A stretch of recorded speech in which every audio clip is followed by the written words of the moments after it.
Hello dear student, कैसे हो आप। स्वागत करते हैं आपके यूट्यूब चैनल एक्सेल स्टडी 9101 पर। प्रिय विद्यार्थियों, हम जो करा रहे थे मॉडल पेपर एमपी बोर्ड का फर्स्ट पेपर कराए थे। पहले सेशन में हमने कराया था 1 से 5 तक जितने भी एमसीक्यू क्वेश्चन थे। सेकंड पार्ट में हमने सब्जेक्टिव क्वेश्चन करवाए थे जो 6 to 10 तक थे, और थर्ड पार्ट में हमने 10 से लेकर के 18 तक के क्वेश्चन कराए थे। आज प्यारे बच्चों जो हम कराने जा रहे हैं वो क्वेश्चन नंबर 19 से कराएंगे। आपका हमने पहले बताया था कि सब्जेक्टिव क्वेश्चन आपके 6 से लेकर के 23 तक हैं। तो आइए प्यारे बच्चों, बहुत ही सरलता से आज सीखेंगे सब्जेक्टिव क्वेश्चनों को। तो आज हम स्टार्ट करने जा रहे हैं क्वेश्चन नंबर 19 से। तो प्यारे बच्चों, आप अपने जो भी डाउट है इस मॉडल पेपर के अलावा बुक से रिलेटेड या कोई भी अदर मॉडल पेपर से, वो कमेंट बॉक्स में आप अपना डाउट भेज सकते हैं, जिससे हम आपका डाउट क्लियर कर सकें। तो प्यारे बच्चों, और साथ ही साथ आप अपने प्यार को बनाए रखने के लिए वीडियो में लाइक सब्सक्राइब कमेंट अवश्य करें, जिससे हमारा मोटिवेशन बना रहे। तो आइए प्यारे बच्चों, आज हम एमपी बोर्ड का मॉडल पेपर फर्स्ट का क्वेश्चन नंबर 19 से करते हैं। बहुत ही सरलता से, बेहद सरल तरीके से आज सीखेंगे। तो चलिए प्यारे बच्चों, जो हम करने जा रहे हैं क्वेश्चन नंबर 19। अब क्वेश्चन नंबर 19 दिया क्या है पहले पढ़ लेते हैं, रीड कर लेते हैं क्वेश्चन नंबर 19 बोल रहा है, सिद्ध कीजिए कि वृत्त के किसी बिंदु पर स्पर्श रेखा स्पर्श बिंदु से जाने वाली त्रिज्या पर क्या होती है, लंब होती है। ये हमें क्या करना है, प्रूव करना है। तो प्यारे बच्चों, सबसे पहले हम क्या कर लेते हैं, फिगर बना लेते हैं। ये मान लीजिए एक वृत्त है, ये आपका क्या है, वृत्त है। वृत्त का केंद्र मान लेते हैं प्यारे बच्चों O है। अब यहां पर जो दिया है कि वृत्त के किसी बिंदु पर, अब वृत्त पर कोई बिंदु हम मान लेते हैं कि P है, किसी बिंदु पर स्पर्श रेखा, अब स्पर्श रेखा भी खींच लेते हैं। तो मान लीजिए एक स्पर्श रेखा क्या है, ये x y एक क्या है, स्पर्श रेखा है। स्पर्श बिंदु से जाने वाली, अब स्पर्श बिंदु कौन सा होगा आपका प्यारे बच्चों, P होगा। जाने वाली त्रिज्या पर क्या होती है, लंब होती है। अर्थात O से अगर हम त्रिज्या खींचेंगे तो P बिंदु पर क्या होती है, लंब है। इसके कहने का मतलब है OP जो है वो x y पर क्या है, लंब है। ये हमें क्या करना है, प्रूव करना है। तो आइए प्यारे बच्चों, बहुत ही सरलता से सीखते हैं। ये आपका जो 3 नंबर का क्वेश्चन है, और आपको सबसे पहले ये आपके प्रमेय वाले क्वेश्चन है, तो इसमें आपको लिखना पड़ेगा। तो आप लिखेंगे दिया है क्या दिया है प्यारे बच्चों, O केंद्र वाले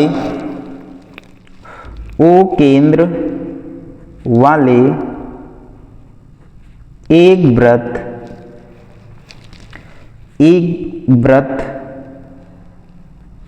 जिस पर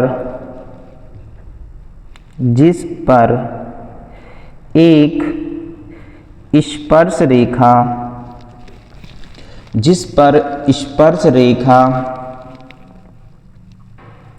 x y है तथा स्पर्श बिंदु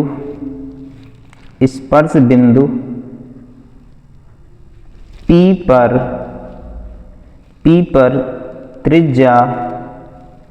त्रिज्या OP लंब है। हमें प्यारे बच्चों प्रूव करना है। तो हम यहां लिखेंगे सिद्ध करना है,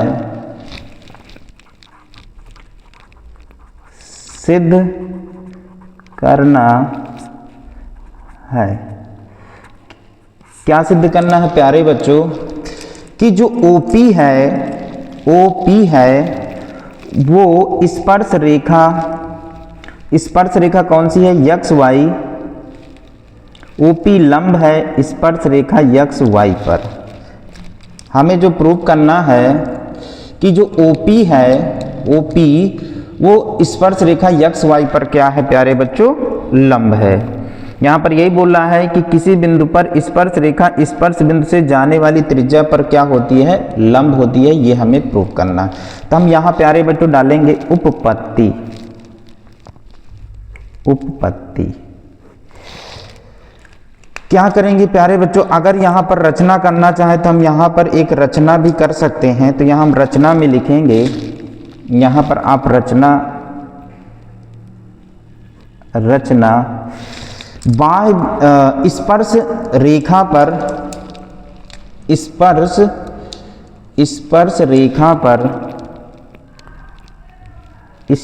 रेखा एक्स वाई पर एक बिंदु आप क्यों मान लीजिए, मान लेते हैं, तथा यहाँ पर स्पर्श रेखा पर आपको क्यों मान लेना है, ये मान लीजिए आपने क्यों मान लिया है, तथा क्यू को केंद्र ओ से मिला देते हैं। अब प्यारे बच्चों यहाँ उपपत्ति आप ना लिख के यहाँ से आप लिखेंगे उपपत्ति।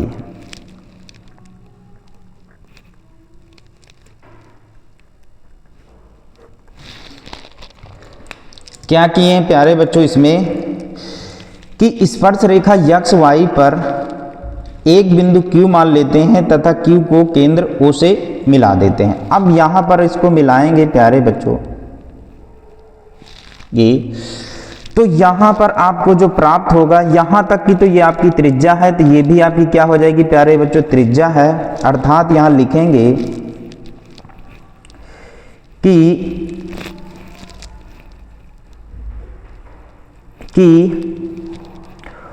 OP जो है या OQ जो है, या फिर आप लिखना चाहें तो यहाँ पर लिख सकते हैं कि OP बराबर R, एक क्या है, त्रिज्या है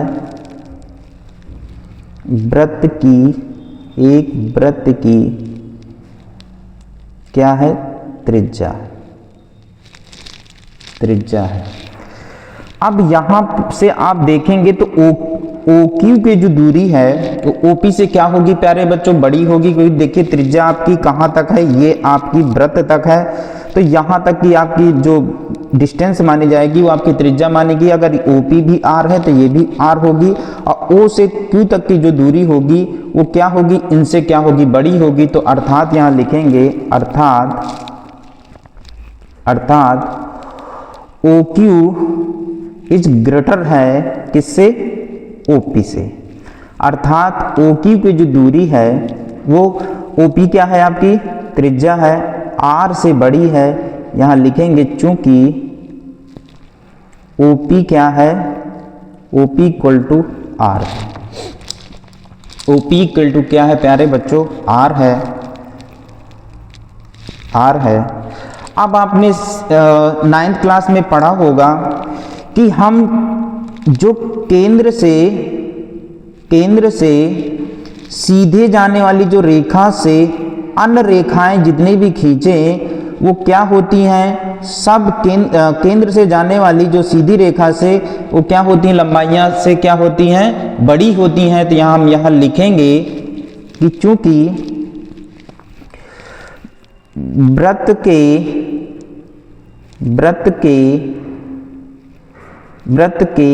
केंद्र से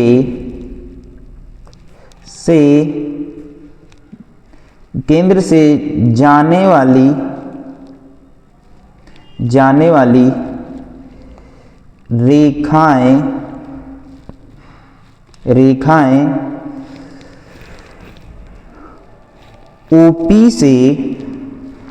से अधिक दूरी पर स्थित होंगी। अब OP से चाहे हम जितनी मतलब यहाँ से क्या करते हैं, रेखाएं खींचते हैं, सबकी दूरियां क्या होंगी, OP से बड़ी होंगी। इससे हमें पता चलता है तो क्या होगा, हमने लिखा है कि चूंकि वृत्त के केंद्र से जाने वाली रेखाएं OP से अधिक दूरी पर स्थित होंगी, तो हम जानते हैं कि जो क्या है, न्यूनतम दूरी है वही लंब है, जो लंब है वही क्या है, न्यूनतम है, तो हम यहाँ लिख सकते हैं, इसलिए OP जो है, OP वृत्त की सबसे न्यूनतम दूरी पर स्थित होगी। अर्थात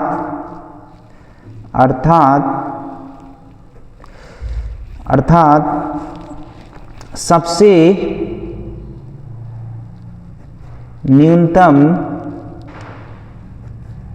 न्यूनतम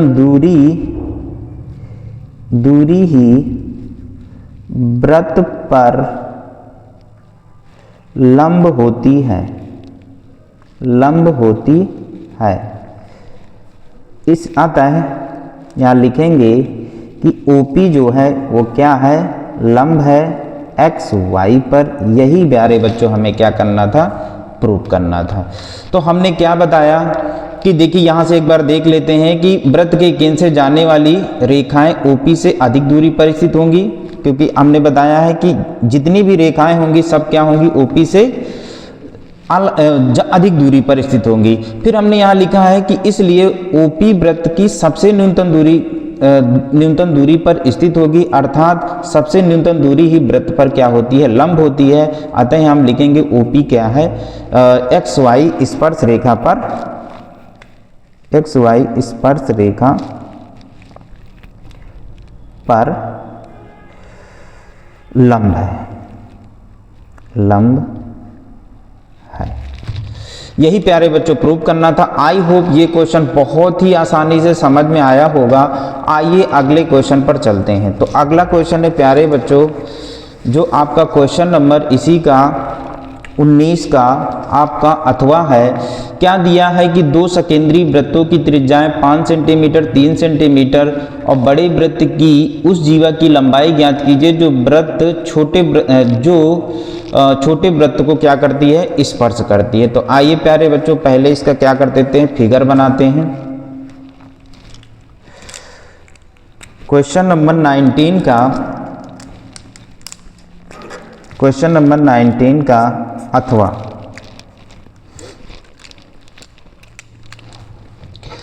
क्या दिया, दो सकेंद्री वृत्त। पहले ये जान लेते हैं कि सकेंद्री वृत्त क्या होते हैं। जब वृत्त के अंदर वृत्त खींचा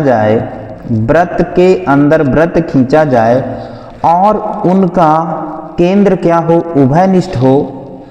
जब वृत्त के अंदर वृत्त खींचा जाए और उनका केंद्र क्या हो, उभयनिष्ठ हो, वही क्या कहलाते हैं, सकेंद्री वृत्त कहलाते हैं। तो यहाँ पर दो सकेंद्री वृत्तों की त्रिज्याएं, तो यहाँ पर देखिए O केंद्र है, छोटे वृत्त का भी केंद्र है, बड़े वृत्त का भी क्या है, केंद्र है। और उभयनिष्ठ केंद्र और वृत्त के अंदर वृत्त अगर खींच देते हैं तो हमारा क्या कहलाता है, ये सकेंद्री वृत्त कहलाता है। अब यहाँ पर बोला है कि दो सकेंद्री वृत्तों की त्रिज्याएं 5 सेंटीमीटर 3 सेंटीमीटर है। तो अब देखेंगे तो बड़े वृत्त की जो त्रिज्या है वो कितनी है, 5 सेंटीमीटर है, ये 5 सेंटीमीटर हो गए। छोटे वृत्त की त्रिज्या ये आपकी कितनी है, 3 सेंटीमीटर है, तो 3 सेंटीमीटर कर देते हैं। और हम क्या करते हैं कि इसको A मान लेते हैं, इसको क्या मान लेते हैं, B मान लेते हैं, और A से B को मिला देते हैं। तो क्या हो जाएगा, ये हमारा BA हो जाएगा। अब पूरी अगर हम इसको B से यहाँ तक C तक मिला दें तो ये हमारी छोटे वृत्त की क्या कहलाएगी, क्या कहलाएगी, स्पर्श रेखा कहलाएगी। और बड़े वृत्त की क्या हो जाएगी, जीवा हो जाएगी। तो प्यारे बच्चों हम यहाँ लिखेंगे कि दिया है कि O केंद्र वाले दो वृत्त जिनकी त्रिज्याएं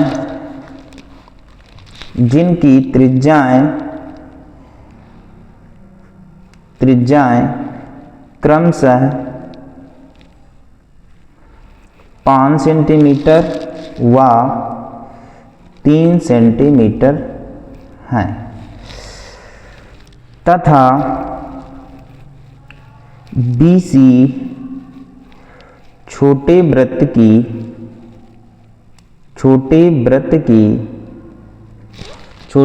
की स्पर्श रेखा तथा बड़े वृत्त की जीवा है। तो प्यारे बच्चों, हमें जो निकालना है वो ज्ञात क्या करना है, यहाँ हम लिखेंगे हमें ज्ञात करना है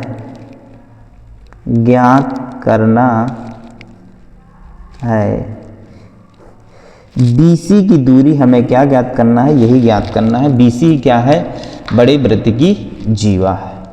तो हम क्या करेंगे प्यारे बच्चों, समकोण त्रिभुज लगा दें, क्योंकि ये क्या होती है हम जानते हैं, वृत्त के केंद्र से जीवा पर डाला गया लंब जीवा को क्या करता है, समद्विभाजित करता है। तो यहां से हम क्या करेंगे, समकोण त्रिभुज हल लिखेंगे।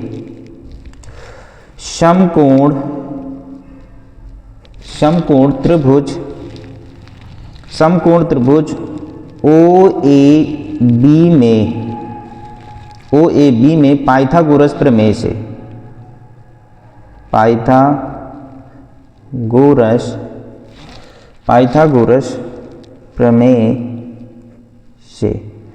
क्या होता, कर्ण का वर्ग, कर्ण क्या है OB का वर्ग, लंब का वर्ग OA का वर्ग, आधार क्या है आपका AB का वर्ग। अब OB आपको प्यारे बच्चों क्या दिया है, OB आपको 5 का होल हाफ स्क्वायर, OA कितना दिया है आपका 3 का वर्ग हो जाएगा।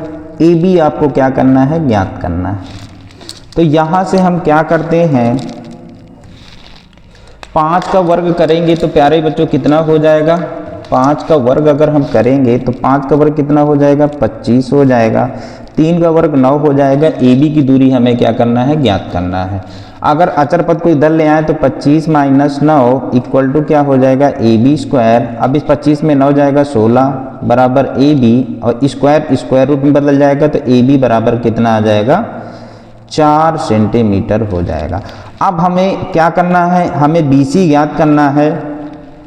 BC ज्ञात करना है तो यहाँ पर प्यारे बच्चों लिखेंगे, चूंकि AB बराबर है AC के, AB बराबर है किसके, AC के, तो हम जानते हैं, यहाँ लिखेंगे हम जानते हैं कि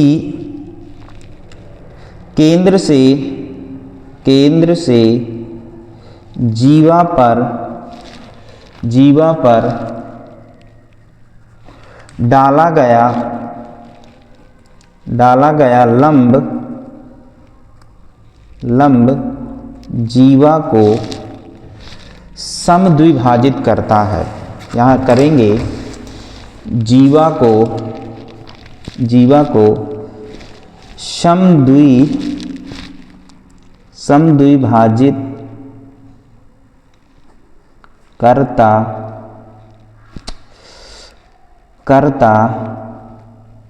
है।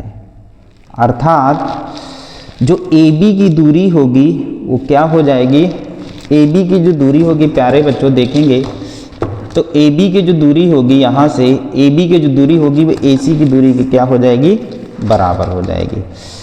AC की दूरी के बराबर होगा। तो AB बराबर 4 है तो AC बराबर भी कितना हो जाएगा, 4 सेंटीमीटर होगा। अब हमें क्या निकालना है, पूरा BC। देखिए यहाँ पर क्वेश्चन में अगर देखेंगे तो BC हमें क्या करना है, ज्ञात करना है।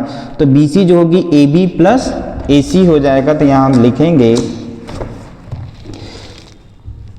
इसलिए जीवा BC बराबर क्या हो जाएगा, AB प्लस AC।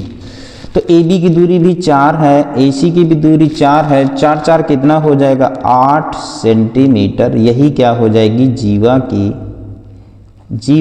BC की लंबाई हो जाएगी। यही प्यारे बच्चों हमें क्या करना था, ज्ञात करना था।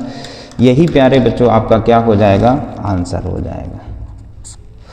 यहाँ लिखना चाहें तो लिखेंगे, अतः बड़े वृत्त की बड़े वृत्त की जीवा की लंबाई 8 सेंटीमीटर होगी। तो आई होप बच्चों ये क्वेश्चन आपको बहुत ही सरलता से समझ में आया होगा। आइए हम अगले क्वेश्चन पर चलते हैं। Question number 20। क्वेश्चन नंबर 20 क्या दिया है पहले ये देख लेते हैं। क्वेश्चन नंबर 20 दिया है, त्रिज्या 4 सेंटीमीटर वाले एक वृत्त के त्रिज्यखंड का क्षेत्रफल ज्ञात कीजिए जिसका कोण क्या है 30 डिग्री का है। तो वृत्त आप जानते हैं प्यारे बच्चों, ये हमारा क्या होता है, वृत्त है। ये आपका क्या है, वृत्त है। अब वृत्त के बाह्य बिंदु पर कोई मान लीजिए 2 बिंदु हैं, बाह्य भाग पर 2 बिंदु हैं। अब उनको केंद्र से अगर हम मिला दें दोनों त्रिज्याओं को, ओ से हम क्या कर दें, एक हमारा वृत्त पर बिंदु क्या था, ए था, दूसरा क्या था, बी था। अब हम केंद्र से मिलाएंगे तो केंद्र से परि तक की दूरी क्या होती है, हमारी त्रिज्याएं होती हैं। तो इस प्रकार ये हमारा क्या होता है, ये हमारा जो होता है चाप होता है। और चाप तथा त्रिज्याओं द्वारा घिरा ही हमारा क्या कहलाता है, त्रिज्यखंड कहलाता है। तो यहाँ पर जो हमारा कोण बनेगा वो क्या हो जाएगा, थीटा हो जाएगा। ये हमारी त्रिज्या है, ये आर है तो ये भी आर हो जाएगी। तो दो त्रिज्याओं तथा चाप द्वारा घिरा क्षेत्रफल ही हमारा क्या कहलाता है, त्रिज्यखंड कहलाता है। अब यहाँ पर बोला है कि त्रिज्याएं कितनी सेंटीमीटर है, जो दिया है यहाँ लिखेंगे कि दिया है आर बराबर जो दी है वो कितनी दी है, 4 सेंटीमीटर। और थीटा बराबर आपका क्या दिया है, 30 डिग्री दिया है। हमें इस त्रिज्यखंड का क्षेत्रफल ज्ञात करना है। हम यहाँ पर कोई बिंदु P मान लेते हैं। तो हम यहाँ लिखेंगे, इसलिए त्रिज्यखंड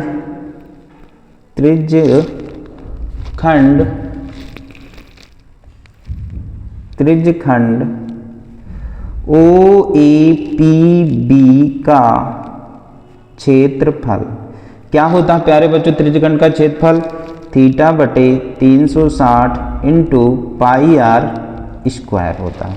सबकी सिंपली वैल्यू पुटअप कर देंगे। थीटा का मान 30 डिग्री है अपान कि 360 डिग्री। पाई का मान यहाँ दिया नहीं है प्यारे बच्चों, तो क्या करेंगे 22/7 ही यूज करेंगे। कभी कभी क्या कर देता है, दे देता है 3.14, तो आपको वही प्रयोग करना होता है। फिर आपका क्या दिया है आर, तो आर का मान आपका 4 है, तो 4 गुणे कितना हो जाएगा, 4 हो जाएगा। अब यहाँ से काट देंगे, तो यहाँ से आप काटोगे 0 0 कट जाएगा।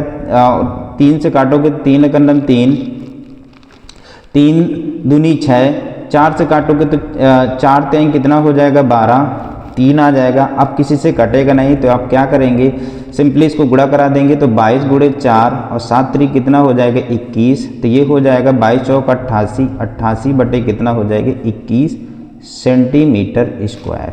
तो यही क्या हो जाएगा, आपका त्रिज्यखंड का क्षेत्रफल हो जाएगा। तो यहाँ लिखेंगे, अगर आप इसको काटना चाहें तो काट भी सकते हैं, अन्यथा इतना ही कर देंगे। आता है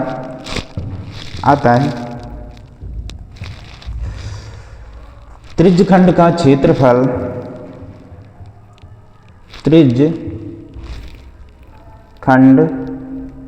का क्षेत्रफल 88/21 सेंटीमीटर स्क्वायर होगा। यही आपका प्यारे बच्चों क्या होगा, राइट आंसर हो जाएगा। तो आई होप बच्चों ये क्वेश्चन आपको बहुत ही सरलता से समझ में आया होगा। तो आइए हम अगले क्वेश्चन पर चलते हैं, इसी का अथवा करते हैं। 20 का आपका अथवा क्या दिया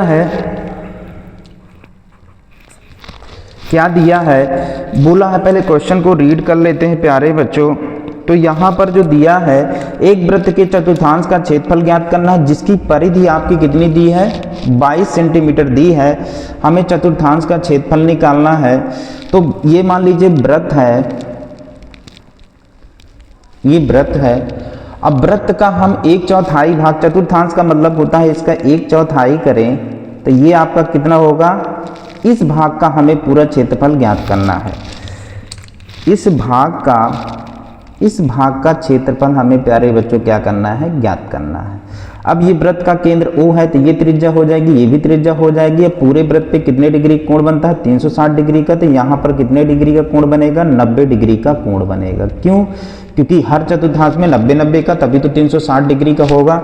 तो यहाँ इससे भी ज्ञात कर सकते हैं। और परिधि जो दी है तो यहाँ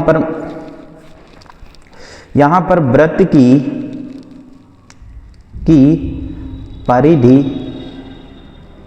परिधि दी गई है, कितनी है, 22 सेंटीमीटर।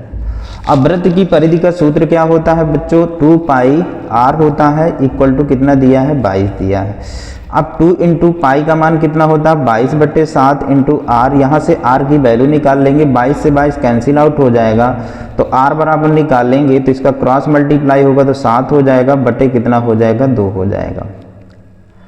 अगर आप चतुर्थांश का क्षेत्रफल दो तरीके से निकाल सकते हो, वृत्त के क्षेत्रफल में 1/4 कर दो तो क्या हो जाएगा, चतुर्थांश का क्षेत्रफल आ जाएगा, या θ/360 इंटू पाई r स्क्वायर करना चाहो तो वहां से भी निकाल सकते हो। तो यहां से हम क्या करते हैं, हमारा थीटा कितना दिया, थीटा बराबर 90 डिग्री, r बराबर आपका 7/2 सेंटीमीटर। तो हम क्या करेंगे, त्रिज्यखंड का क्षेत्रफल निकालेंगे। तो मान लो ये A है, ये B है, और यहाँ पर P मान लेते हैं, तो हम लिखते हैं त्रिज्यखंड या चतुर्थांश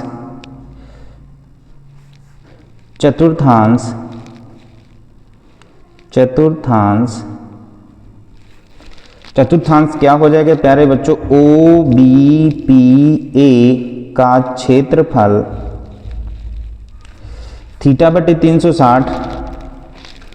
θ/360 into pi r square. Theta का मान 90 डिग्री है, अपान 360, पाई का मान 22/7 इंटू आर का मान 7/2, आर का मान कितना, 7/2, 7/2 अगर चाहो तो 3.5 भी हो जाएगा। अब यहाँ पर क्या करेंगे, काटेंगे तो ये 0 0 कैंसिल हो जाएगा, न चाहो को 36, 4 आ जाएगा, 4 आ जाएगा। 2 से आप काटोगे तो 2 से काटोगे तो क्या हो जाएगा, ये 22 11 बार। फिर आप क्या करना चाहोगे, 2 से काटोगे तो 11 बार हो जाएगा, 7 से 7 काट दोगे, आपका कितना हो जाएगा, 11 सत्ते 77 बटे 4 दूनी 8 सेंटीमीटर स्क्वायर हो जाएगा। यही प्यारे बच्चों आपका आंसर हो जाएगा। तो यहाँ हम लिखेंगे अतः चतुर्थांश का जो क्षेत्रफल आपका आया है, अतः वृत्त के चतुर्थांश का क्षेत्रफल जो आपका होगा वो 77/8 सेंटीमीटर स्क्वायर होगा। यही प्यारे बच्चों आपका आंसर होगा। तो आई होप बच्चों ये क्वेश्चन बहुत ही आसानी से आपको समझ में आया होगा। तो आइए हम अगले क्वेश्चन पर चलते हैं। अगला जो आपका क्वेश्चन है, क्वेश्चन नंबर आपका 21 क्या दिया है, पहले क्वेश्चन को रीड कर लेते हैं। क्वेश्चन नंबर 21 क्या दिया, दो समपूरक कोणों में बड़ा कोण छोटे कोण से 18 डिग्री अधिक है, तो उन्हें हमें क्या करना है, ज्ञात करना है। तो सबसे पहले हम मानेंगे यहाँ पर क्वेश्चन नंबर आपका 21 है।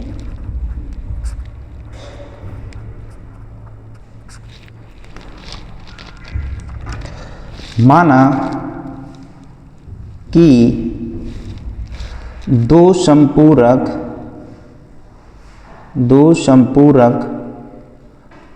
कोणों में बड़ा कोण x डिग्री है और उससे छोटा कोण जो होगा प्यारे बच्चों वो क्या हो जाएगा, y डिग्री होगा। अब प्रश्नानुसार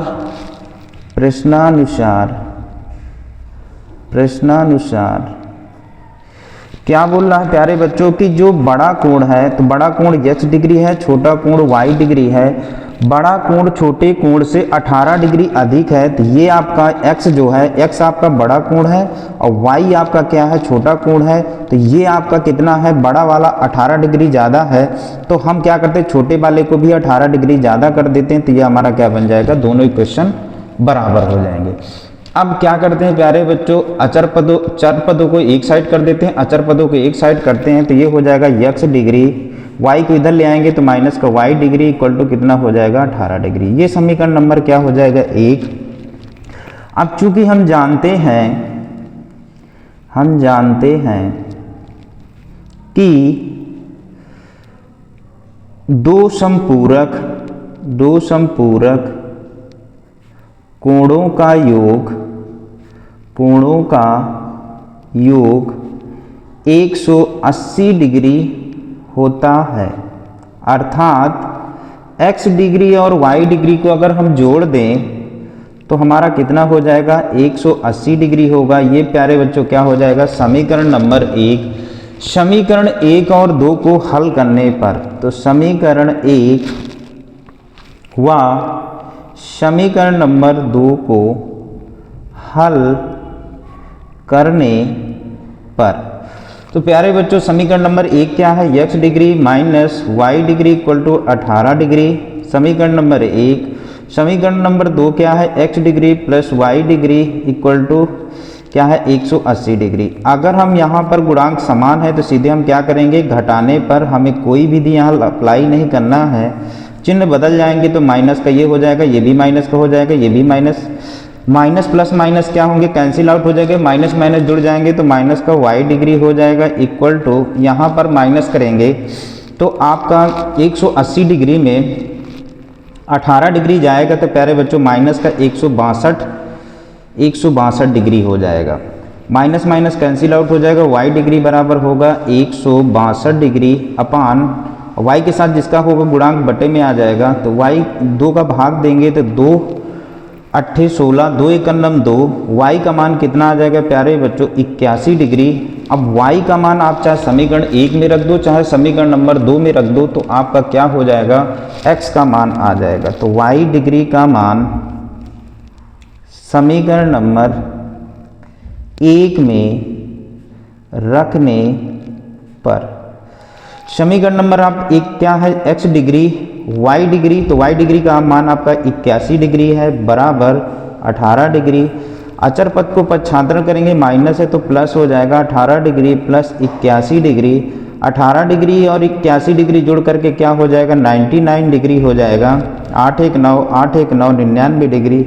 अगर प्यारे बच्चों आप अपने आंसर को चेक करना चाहो तो हम जानते हैं कि दो समपूरक कोणों का योग कितना होता है, 180 डिग्री, और आपका y डिग्री कितना है, 81, और 99 को जोड़ोगे तो प्यारे बच्चों 8 1 9 1 10 हो जाएगा और 9 8 17 1 18, ये आपका 180 डिग्री आ जाएगा। तो इससे पता चलता है कि जो हमने आंसर निकाला है वो एकदम राइट आंसर है। तो हम यहाँ क्या बोला था कि उन्हें ज्ञात करना है, तो हम यहाँ लिखेंगे, आता है दो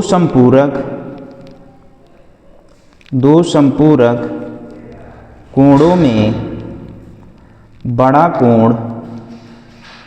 कोण आपका 99 डिग्री होगा, क्योंकि हमने बड़े कोण को क्या माना था, x डिग्री माना था, छोटे कोण को क्या माना था, छोटा कोण को हमने क्या माना था, y डिग्री माना था। ये आपका x डिग्री, और छोटा कोण क्या माने थे, y डिग्री, तो क्या हो जाएगा 81 डिग्री। यही आपको प्यारे बच्चों क्या हो जाएगा, राइट आंसर हो जाएगा। तो हमें बड़ा कोण निकाला था, छोटा कोण निकाला था, तो यही आपके क्या हो जाएंगे, आंसर होगा। तो आई होप बच्चों ये क्वेश्चन बहुत ही आसानी से समझ में आया होगा। आइए हम अगले क्वेश्चन पर चलते हैं। इसी का अथवा है प्यारे बच्चों क्वेश्चन जो आपका दिया है वो क्या दिया है, रैखिक युग्म के दो समीकरण दिए हैं। पहला समीकरण आपके दिए गए रैखिक समीकरण के युग्म, पहला जो आपको समीकरण दिया है 7x minus 15y equal to 2 दिया है, समीकरण नंबर 1 मान लेंगे। दूसरा आपका समीकरण दिया है x प्लस 2y बराबर कितना दिया है, 3 दिया है, समीकरण नंबर 2। अब विलोपन विधि में प्यारे बच्चों होता क्या है, गुणांकों को बराबर करना पड़ता है। तो समीकरण नंबर 1 का गुणांक समीकरण नंबर 2 में और समीकरण 2 में x के गुणांक को समीकरण नंबर 1 से क्या कर देते हैं, गुणा करा देते हैं। अर्थात समीकरण 1 में x का गुणांक है जो आपका, वो समीकरण नंबर 2 में कर दें और 2 में x के गुणांक को समीकरण नंबर 1 में कर देते हैं। तो हम यहाँ लिखेंगे कि समीकरण नंबर 1 का x का गुणांक समीकरण नंबर 1 के x का गुणांक को समीकरण नंबर 2 से तथा समीकरण नंबर 2 से x के गुणांक को समीकरण नंबर 1 से गुणा कराने पर। तो गुणा कराएंगे प्यारे बच्चों तो क्या होगा, समीकरण नंबर 1 से x का गुणांक कराएंगे तो ये हो जाएगा 7 है, 7 का x में कराओगे तो 7x हो जाएगा, 7 का 2 में कराओगे तो 7 दूनी कितना हो जाएगा, 14y हो जाएगा, 7 का 3 में कराओगे तो 7 3 21 होगा, समीकरण नंबर 3 हो जाएगा। क्योंकि यहाँ पर प्यारे बच्चों बोला था विलोपन विधि से हल करना है, तो विलोपन विधि से ही हम हल करेंगे। जो विधि बोलेगा उसी विधि को आपको यहाँ करना पड़ेगा। अगर नहीं बोलता है तो हम कोई भी विधि अप्लाई कर सकते हैं। अब उसी प्रकार समीकरण 2 से x के गुणांक को समीकरण नंबर 1 से करेंगे तो इसमें x का गुणांक क्या है प्यारे बच्चों, 1 है, 1 का गुणा कराओगे तो वही आ जाएगा। तो 7x minus 15y equal to ये आपका कितना हो जाएगा, 2 हो जाएगा। अब प्यारे बच्चों क्या करेंगे, घटाने पर, घटाने में क्या होते चिन्ह बदल जाएंगे, माइनस, ये आपका क्या हो जाएगा, माइनस है तो प्लस, ये भी माइनस हो जाएगा, ये दोनों कैंसिल आउट हो जाएंगे, प्लस माइनस। तो यहाँ पर 5 4 9 और ये आपका हो जाएगा 1 1 2 29y, और यहाँ से आप करोगे तो 21 में से 2 जाएगा तो 19, y का मान निकालोगे तो 19 बटे कितना हो जाएगा, 29 हो जाएगा। इसको क्या y का मान आ गया। अब y का मान आ गया तो y का मान चाहे समीकरण नंबर 1 में रख दें, चाहे समीकरण नंबर क्या कर दें, 2 में रख दें। तो हम क्या करते हैं प्यारे बच्चों, y का मान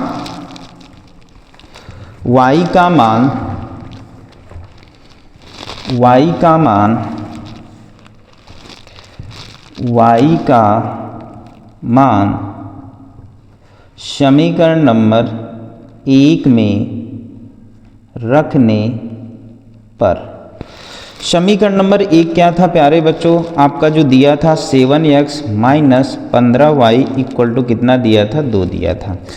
अब y का मान हमारा क्या आया है, 19 बटे 29, तो हम यहाँ पर रख देते हैं। तो 7x माइनस 15 और कितना आया, 19 बटे 29, 19 बटे 29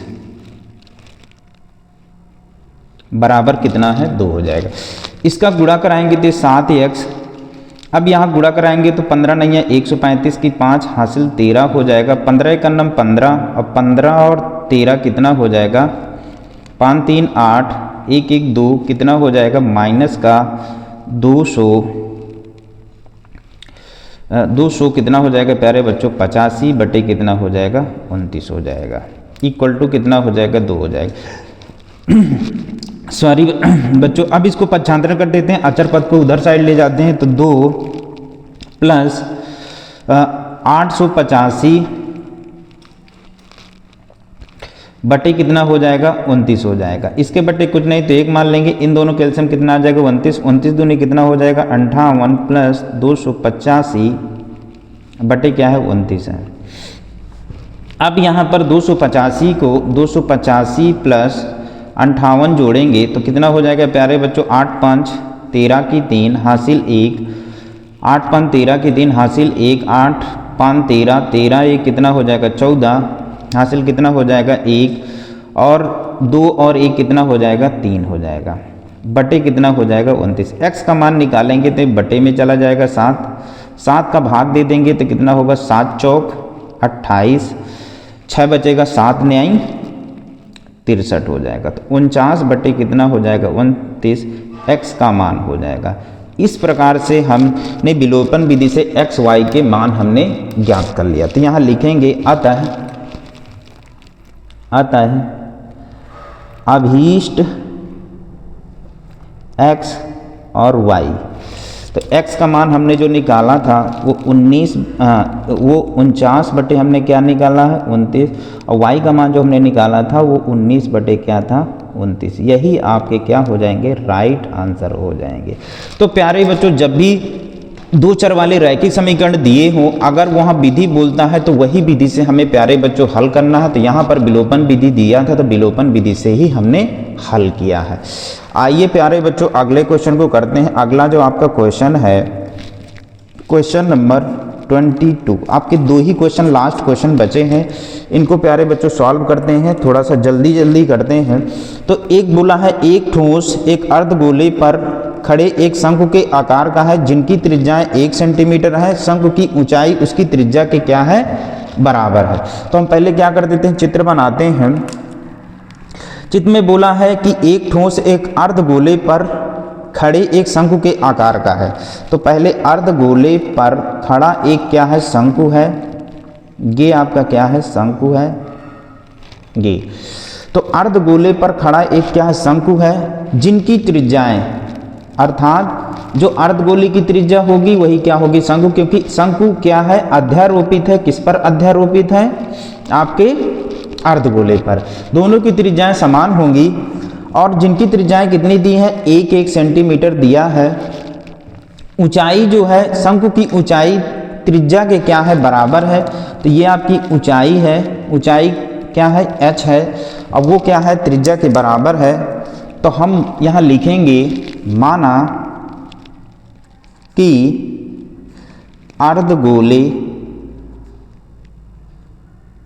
अर्धगोले तथा शंकु की त्रिज्या r तथा ऊंचाई h है। अब अर्धगोले में ऊंचाई होती नहीं, जो त्रिज्या होती है वही ऊंचाई होती है। तो यहाँ पर प्रश्नानुसार जो दिया है, प्रश्नानुसार जो शंकु की ऊंचाई है h जो है वो त्रिज्या के क्या है बराबर है। तो त्रिज्या के क्या है बराबर हो जाएगी। और इनकी त्रिज्याएं पहले से दी थी, कितनी दी थी 1 सेंटीमीटर दी थी। तो दोनों की त्रिज्याएं समान ही है। तो यहाँ पर क्या करते हैं प्यारे बच्चों, हमें क्या करना है ठोस, इस जो ठोस का आयतन ज्ञात करना है। तो हम क्या करेंगे अर्धगोले का आयतन निकाल लें, शंकु का आयतन निकाल दें तो हमारे ठोस का आयतन हो जाएगा। तो हम लिखेंगे ठोस भाग का आयतन बराबर होगा अर्धगोले का आयतन, अर्धगोले का आयतन बटे शंकु का आयतन। अब पाई के पदों में ज्ञात करना, तो पाई का मान प्यारे बच्चों अर्धगोले का आयतन होता है 2/3 पाई r क्यूब होता है और शंकु का आयतन होता है 1/3 पाई r स्क्वायर h होता है। तो यहाँ पर प्यारे बच्चों क्या करेंगे, अब यहाँ पर बोला है कि जो शंकु की ऊंचाई हो त्रिज्या के बराबर, तो यहाँ लिखेंगे 2/3 पाई r क्यूब, यहाँ 1/3 पाई r स्क्वायर इंटू r होगा। यहाँ लिखेंगे चूंकि r जो है वो h के क्या है बराबर है। तो हम यहाँ क्या कर लेंगे, इनको अगर सॉल्व करेंगे 2/3 पाई r क्यूब 1/3 पाई r क्यूब हो जाएगा। तो यहाँ से क्या करेंगे प्यारे बच्चों 1/3 और यहाँ पर पाई भी आपका कॉमन है, r क्यूब भी कॉमन है। यहाँ क्या बचेगा 2 बचेगा, यहाँ पर क्या हो जाएगा पाई आपका कॉमन ही है और यहाँ पर आपका कितना बचेगा 1 ही बचेगा। तो यहाँ पर अब देखिए क्या करेंगे, 1/3 हो जाएगा पाई आर क्यूब, और ये 2 और 1 कितना हो जाएगा, 3 से 3 कैंसिल आउट हो जाएगा। तो पाई आर का मान कितना दिया है, 1 का क्यूब, और 1 का क्यूब करोगे तो कितना आ जाएगा, 1 ही आएगा, 1 ही आएगा। तो यहाँ पाई का 1 में गुणा कराएंगे तो पाई सेंटीमीटर क्यूब हो जाएगा। यही आपका प्यारे बच्चों राइट आंसर होगा। तो यहाँ लिखेंगे कि अतः ठोस भाग का आयतन पाई सेंटीमीटर क्यूब होगा। यही आपका राइट आंसर होगा। तो प्यारे बच्चों देखिए फार्मूले बेस में था, फार्मूले रख दिए, उसका मान रख दिए, यही आपका क्या हो जाएगा, आंसर होगा। आइए प्यारे बच्चों अगले क्वेश्चन पे चलते हैं। अगला जो आपका इसी का अथवा है,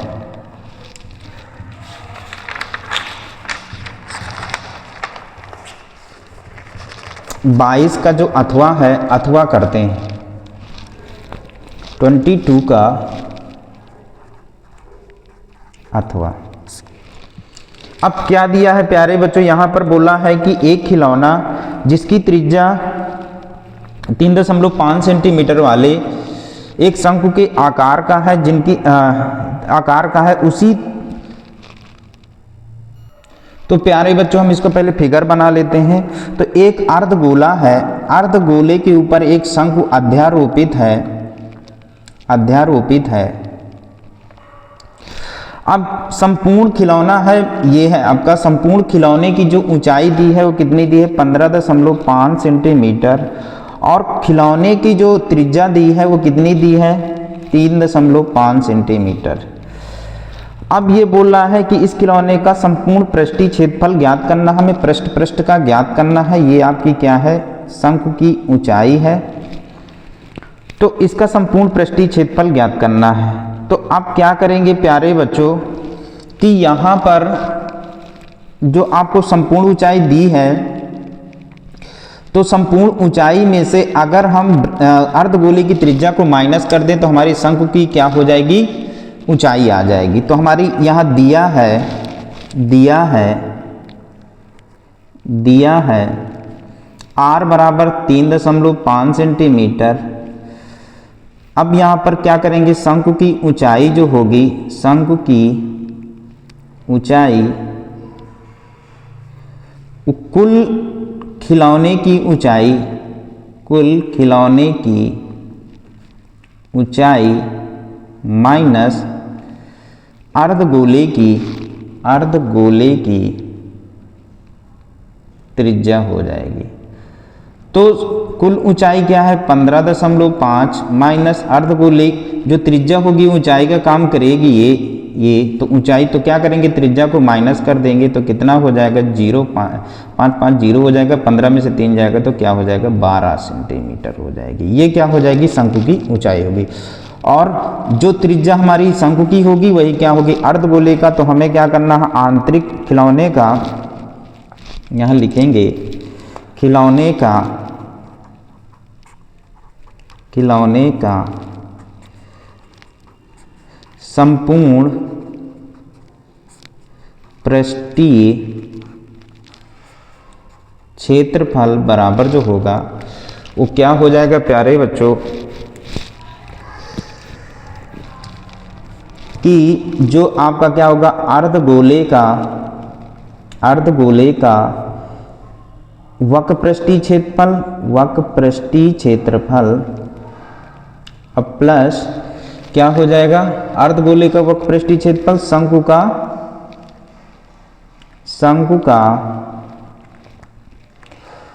का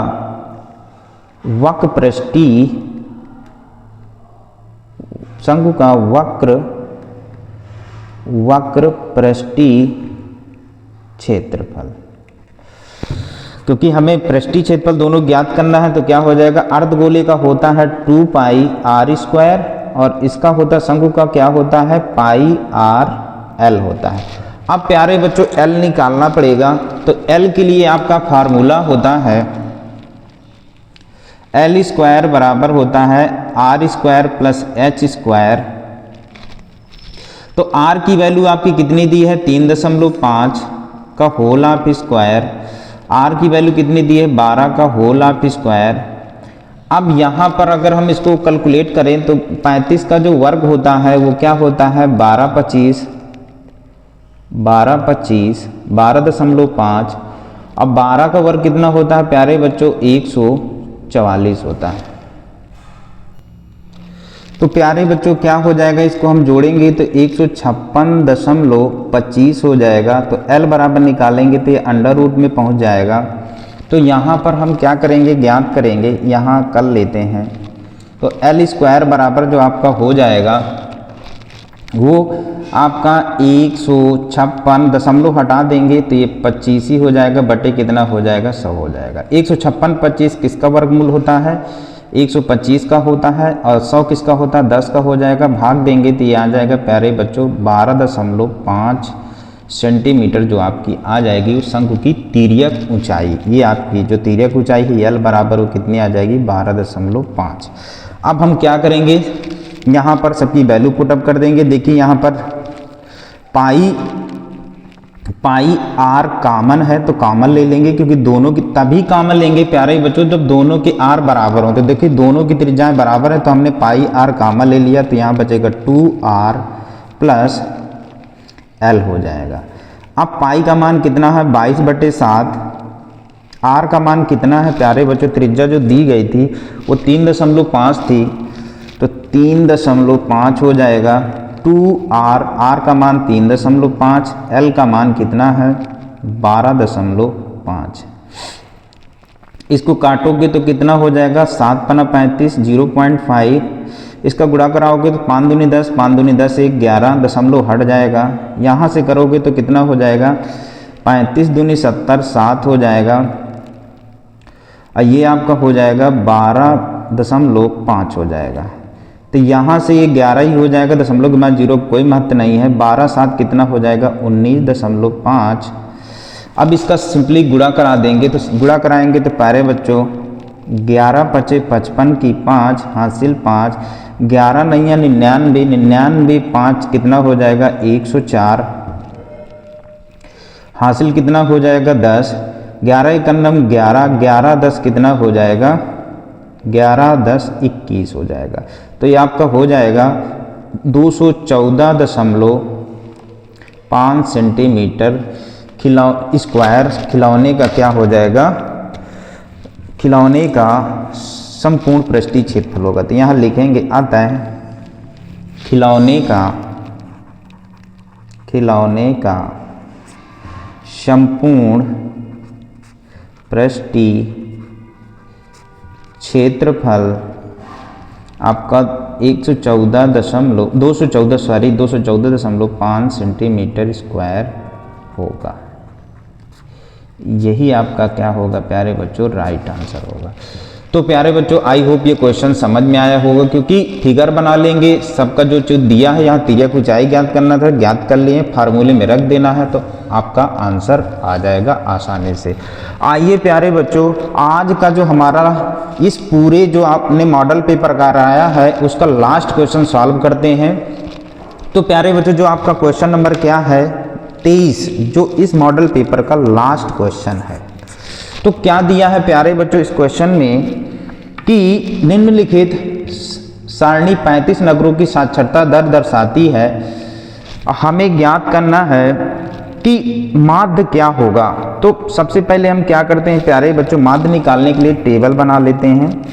ये हमारी साक्षरता दर है, साक्षरता दर है, नगरों की संख्या है, नगरों की संख्या है, और ये आपका जो तो अब यहाँ पर नगरों की संख्या को फ्रीक्वेंसी से भी डिनोट करेंगे। और तो हम साक्षरता दर देखिए कहाँ के बीच में है 45 और 55 के बीच में जो साक्षरता दर है वो कितनी 3 नगरों की है।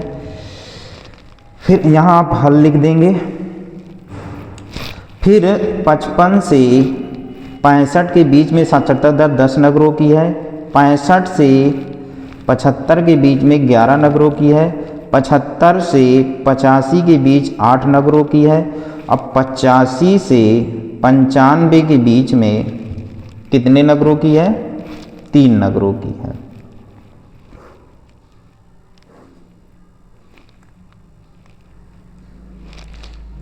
अब यहाँ पर हमें कौन सी विधि लगाना है? आप इसमें 3 विधियां होती हैं। एक होती है हमारी प्रत्यक्ष विधि, पग विचलन विधि, कल्पित माध्य विधि होती है। तो जो आप लगाना चाहो वही आप लगा सकते हो।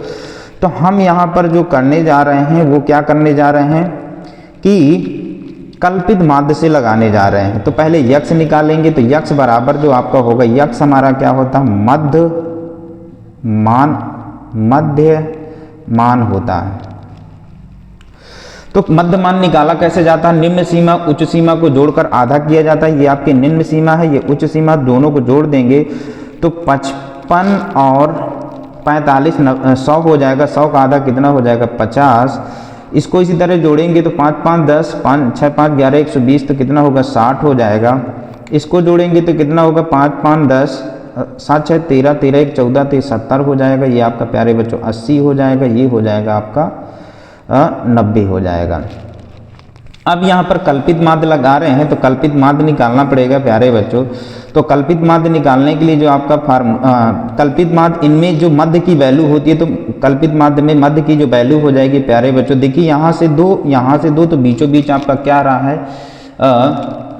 70 आ रहा है। तो यही आपका कल्पित माध्य होगा। तो यहाँ आप लिखना चाहो तो आपका कल्पित माध्य, यहाँ पर कल्पित माध्य क्या है? ए है। ए बराबर कितना है? 70 है। तो यहाँ से प्यारे बच्चों क्या निकालते हैं? डी निकालना पड़ता है। डी कैसे आता है प्यारे बच्चों?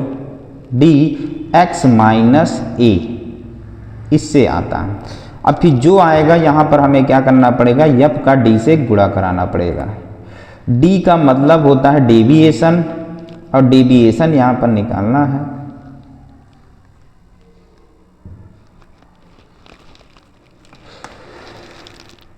तो इसका प्यारे बच्चों जो कल्पित माध्य का सूत्र होता है वो क्या होता है? X bar equal to A plus sigma F D upon क्या होता है? सिग्मा एफ होता है। अब यहाँ से क्या करना है प्यारे बच्चों? हमें x में से क्या करना है? a को माइनस करना। तो x हमारा क्या है? 50। 50 में आपका माइनस का 70 जाएगा तो माइनस का क्या हो जाएगा? 20। यहाँ से करेंगे तो माइनस का 10, यहाँ 0 हो जाएगा। यहाँ क्या हो जाएगा? प्लस का 10, ये क्या हो जाएगा? 20। इनका गुणा कराएंगे तो कितना हो जाएगा? 20 × 60 माइनस का 60। यहाँ आप गुणा कराओगे तो 10 दाम 100 माइनस का 100 हो जाएगा। इसका आपको गुणा कराओगे, फ्रीक्वेंसी का आपको क्या करना है? डी से गुणा कराना है। और तो हमने पहली फ्रीक्वेंसी में मान है 3, तो अब डी से कराएंगे तो ये एफ है, और डी के साथ गुणा होगा तो 60 हो जाएगा। 20 × 60, फिर 10 का 10 में 10 दाम 100 माइनस हो जाएगा। यहाँ आपका क्या हो जाएगा? 0 हो जाएगा। 10 8 80 हो जाएगा। यहाँ आप गुणा कराओगे तो 20 × कितना हो जाएगा? 60 हो जाएगा। अब यहाँ पर देखेंगे तो माइनस माइनस अगर जोड़ेंगे तो माइनस का कितना आ रहा है? 160। माइनस का कितना आ रहा है? 160। प्लस प्लस को जोड़ेंगे तो कितना आ जाएगा? 8 6 14, प्लस का 140 होगा।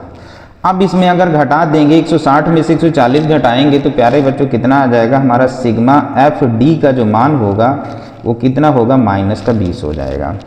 अब यहाँ पर हमें सिग्मा एफ निकालना पड़ता है, तो इनको जोड़ लेते हैं तो कितना आ जाएगा? 35 नगरों की जनसंख्या थी तो यहाँ 35 होगा। 11 और 10 कितना हो जाएगा आपका? 21। 21 और 3 24, 24 और 3 27, 27 8 कितना हो जाएगा? 35। अब क्या करना? सबकी वैल्यू पुटअप कर देना। तो यक्स बार इक्वल टू ए का मान 70 है, sigma F I D I का मान -20 बटे ये कितना है आपका? 35 है। आप इसको काटना चाहो तो 5 से काट सकते हो। 5 चौको 20, 5 सते 35 हो जाएगा। तो 70 माइनस 4 बटे 7, इसके बटे कुछ नहीं तो 1 हो जाएगा। इनका एलसीएम कितना आ जाएगा? 7। 7 सते 49, 1 में 7 का भाग दोगे 7 आएगा। 7 सते 49, 490 माइनस कितना हो जाएगा? 4 हो जाएगा। माइनस करेंगे तो कितना आ जाएगा? 486। 7 का भाग देना है तो 486 में प्यारे बच्चों 7 का भाग देंगे तो 486 भागे कितना है? 7 का, तो कितना हो जाएगा आपका? 7 पन्ना 35, 7 छंग 42 हो जाएगा। कितना बचेगा आपका? 6।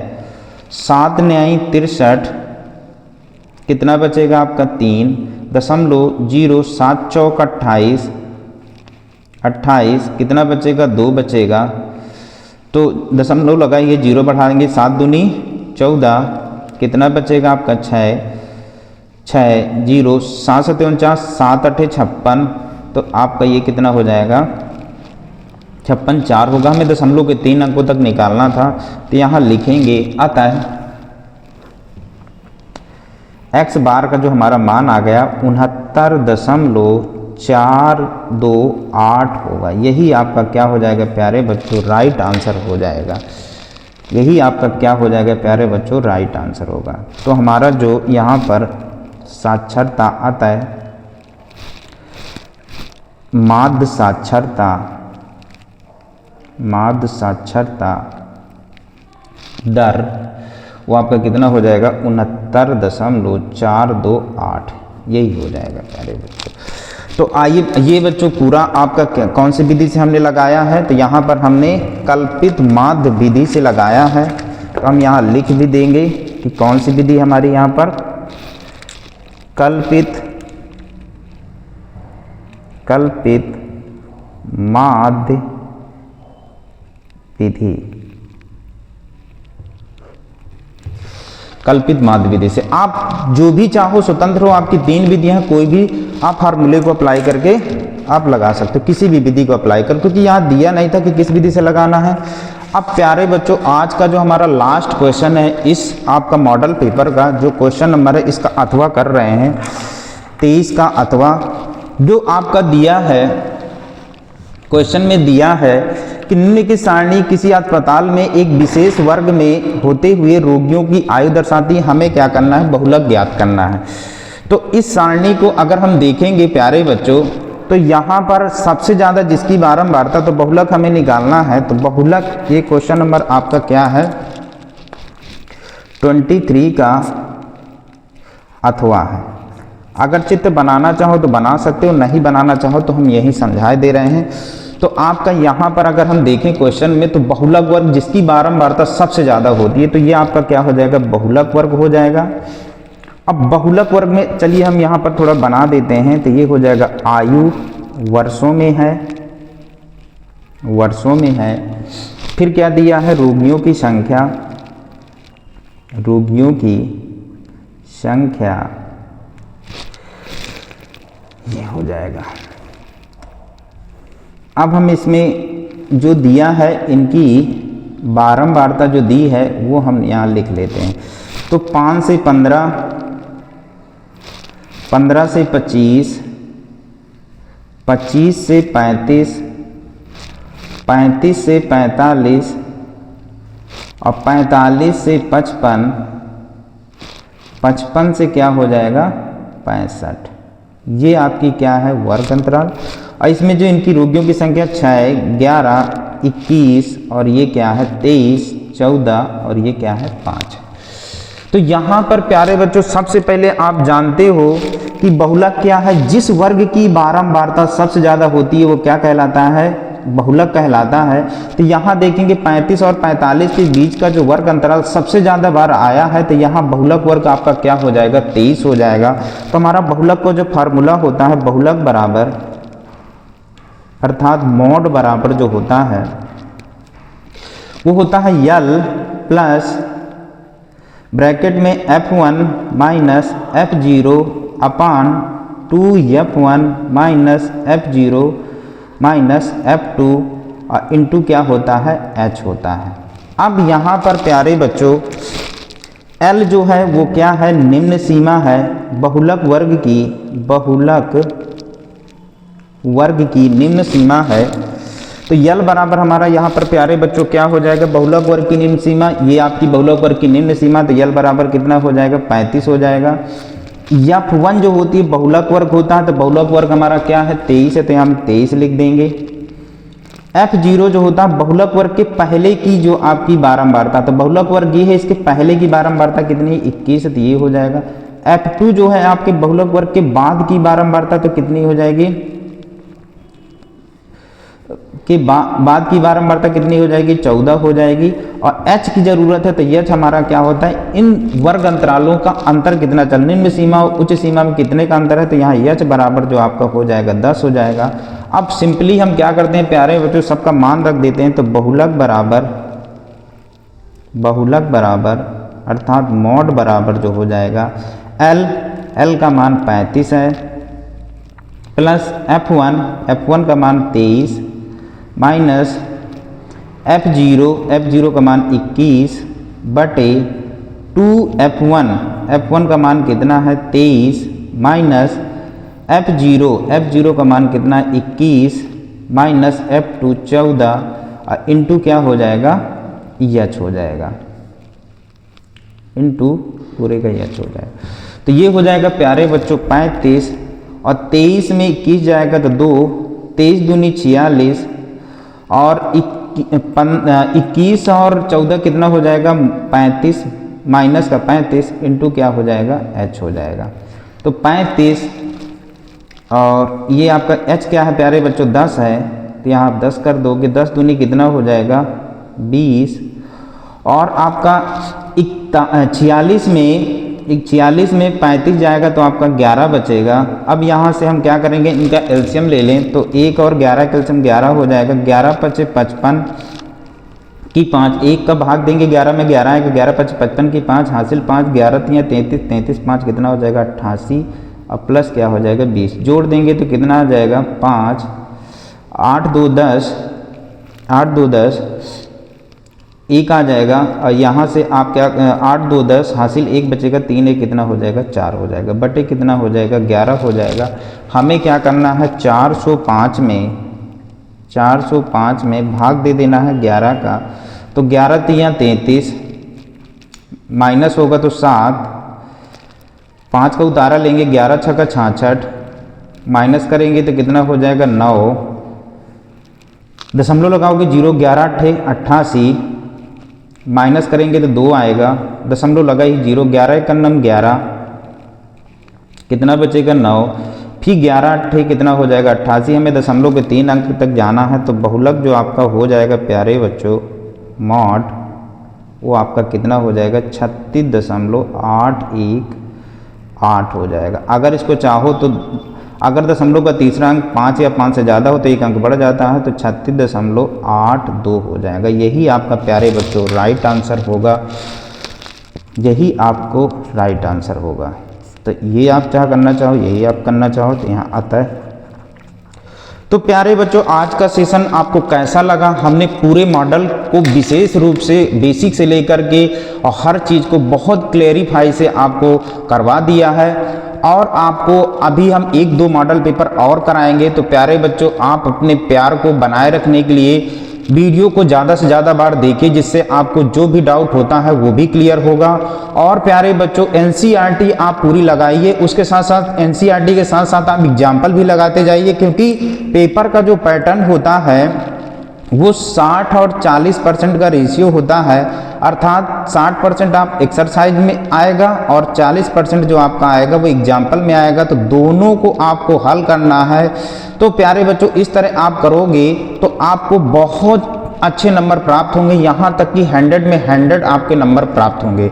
तो बच्चों आज का सेशन कैसा लगा और अपना सुझाव अवश्य दीजिएगा। जो भी डाउट हो कमेंट बॉक्स में हमें क्वेश्चन भेजिए, जो आपको दिक्कत हो कमेंट बॉक्स में आप क्वेश्चन पूछ सकते हैं। तो प्यारे बच्चों थैंक्स।